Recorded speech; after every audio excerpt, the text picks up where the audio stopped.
আপোনালোকে আমাক যিমান ভোট দিছিলে সেই প্ৰতিটো ভোটক আমি বিকাশ আৰু উন্নয়নৰ জৰিয়তে আপোনালোকৰ ওচৰত উভতাই দিবৰ বাবে আমি চেষ্টা কৰিছো।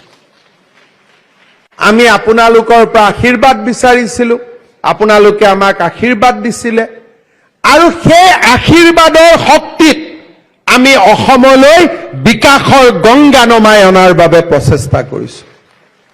আৰু আজি আমাৰ ৰাজ্যখন সুন্দৰভাৱে আগবাঢ়ি গৈছে। বহুত কামো আৰম্ভ হৈছে। দ্বিতীয় অফিচত লাইসেন্স ল'বৰ কাৰণে পইচা দিব নালাগে। চৰকাৰী অফিচাৰ কৰ্মচাৰীয়ে টকা লওঁতে 10 বাৰ ভয় কৰে, কিজানি কোনোবা আহি এৰেষ্টে কৰি দিয়ে। আজি অসমখন লাহে লাহে পৰিৱৰ্তন হৈছে আৰু আমি কৰিব পাৰো। মই এইকাৰণে সভা সমিতিয়ে কৈ থাকো, তিনচুকীয়া, ডিব্ৰুগড় এইবিলাক জায়গাত যদি চান্দা লোৱাটো বন্ধ হৈ যায়, তেতিয়া ব্যৱসায়ীবিলাকে আৰু ভাল কাম কৰিব পাৰিব। আৰু ব্যৱসায়ীয়ে ভাল কাম কৰিলে গভৰ্ণমেণ্টৰ ঘৰত টেক্স আহে আৰু সেই টেক্স আমি বাগিচাৰ শ্ৰমিক, গাঁৱৰ মানুহৰ উন্নয়নৰ কামত আমি ব্যৱহাৰ কৰিব পাৰো। দুটা লৰাই ধমকি দিয়ে, দোকান বন্ধ হৈ যায়, গভৰ্ণমেণ্টেও টেক্স নাপায়। সেইকাৰণে আমি কৈছো যে অসমৰ বেমাৰ কি? এটা আন্দোলন ডাঙৰ বেমাৰ আছিলে, এটা ডাঙৰ বেমাৰ চান্দা আছিলে, এটা ডাঙৰ বেপাৰ জাতিৰ লগত জাতিৰ কাজিয়া পেচাল লগোৱা আছিলে। এই বেমাৰবিলাক আমি লাহে লাহে নোহোৱা কৰিব লাগিব।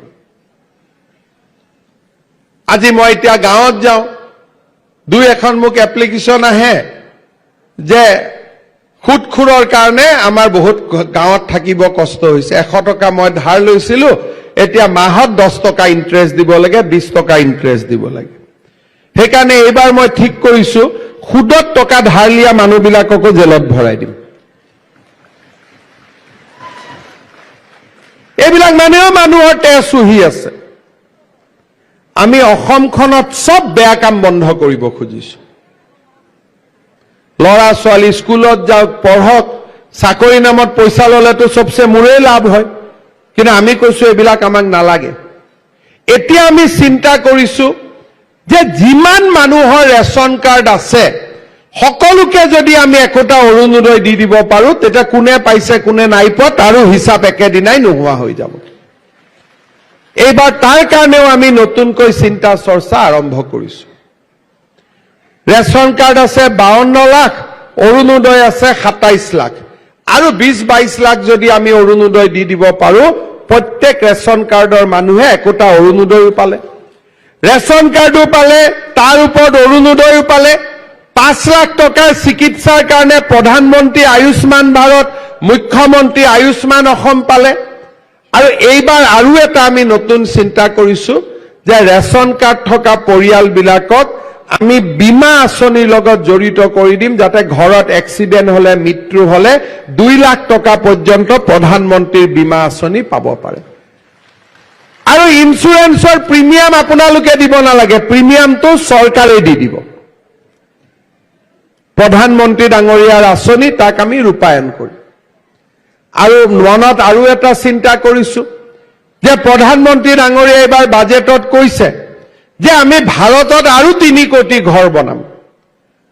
মোৰ মনত অলপ সাহস হৈছে যে যোৱাবাৰ জিঅ'টেক নোহোৱা ফেমিলিবিলাকো আকৌ এবাৰ আমি জিঅ'টেক কৰাৰ কাৰণে সুবিধা পাম। মুখ্যমন্ত্ৰী আৱাস যোজনাও হ'ব প্ৰধানমন্ত্ৰীৰ লগত। ঘৰ হওক, ল'ৰা ছোৱালীৰ চাকৰি হওক, চাকৰি নোপোৱাসকলে ব্যৱসায় কৰক, মহিলাসকলে ঘৰৰ উপাৰ্জনত যোগদান কৰক, লাখপতি বাইদেউ হওক, ল'ৰা ছোৱালীয়ে পঢ়া শুনা কৰি চৰকাৰী চাকৰি লওক, গাঁৱত অংগনবাদী, হাইস্কুল, কলেজ হওক। এটা আমি অসমখনত সুন্দৰ পৰিৱেশ এটা আমি নিৰ্মাণ কৰিব পাৰো। আজি মানুহৰ মাটিৰ পট্টা নাছিল, কোনো মুখ্যমন্ত্ৰী আগত চিন্তাও কৰা নাছিল। আজিও মই চিন্তা নকৰাকৈ পাৰ কৰি দিব পাৰিলোহেঁতেন, কিন্তু খিলঞ্জীয়া মানুহ হৈ মোৰ লগত ভূমিৰ অধিকাৰ নাথাকিব, তাতকৈ দুখৰ কথা কি থাকিব পাৰে? তাৰ কাৰণে আমি কষ্ট কৰিছো। কাষ্ট চাৰ্টিফিকেট ল'বৰ কাৰণে ক'তো যাব নালাগে, ভূমিপুত্ৰ পৰ্টেলত এপ্লাই কৰিলে লগে লগে কাষ্ট চাৰ্টিফিকেট পায়। আজি এই গোটেই কামবিলাক আমি হাতত লৈছো যাতে আমি অসমখনক বিকাশৰ এক মংগল মন্দিৰলৈ ৰূপান্তৰ কৰিব পাৰো। আজি ডুমডুমা সমষ্টিত ৰূপেশ গোৱালা ডাঙৰীয়াই দায়িত্ব লোৱাৰ পিছৰ পৰা সকলো জাতি জনজাতিৰ লগত লগ লাগি ডুমডুমাৰ উন্নয়নৰ বাবে প্ৰচেষ্টা চলাইছে। প্ৰধান বৰুৱা ডাঙৰীয়াৰ সহযোগিতাত এই প্ৰচেষ্টা আৰু খৰতকীয়া হৈছে। মই বিশ্বাস কৰোঁ যে এই ধৰণে আমি 2026 চনলৈ কাম কৰিব পাৰিলে আমাৰ ডুমডুমা সমষ্টিটোত প্ৰায়বোৰ সমস্যা আমাৰ নোহোৱা হৈ যাব, আমি বিকাশৰ বাটলৈ আমি আগুৱাই যাব পাৰিম। আপোনালোকৰ পৰা আশীৰ্বাদ বিচাৰিছো, আপোনালোকে সহায় কৰিব যাতে আমি আমাৰ ৰাজ্যখনক উন্নয়নৰ নতুন দিগন্তলৈ লৈ যাব পাৰোঁ। নিৰ্বাচনৰ পিছত ডুমডুমা দি অহা যোৱা কৰিছো যদিও ডুমডুমাত মিটিং কৰা হোৱা নাছিল। আজি আপোনালোকক লগ পালো, আপোনালোকে বনোৱা পিঠা এখনো খালো, লাৰু এটাও খালো, মনটো ভাল লাগিলে। আকৌ আহিম, আকৌ লগ পাম আৰু এনেকৈ ডুমডুমাৰ কাম কাজ হৈ থাকিব, তাকে আশা কৰি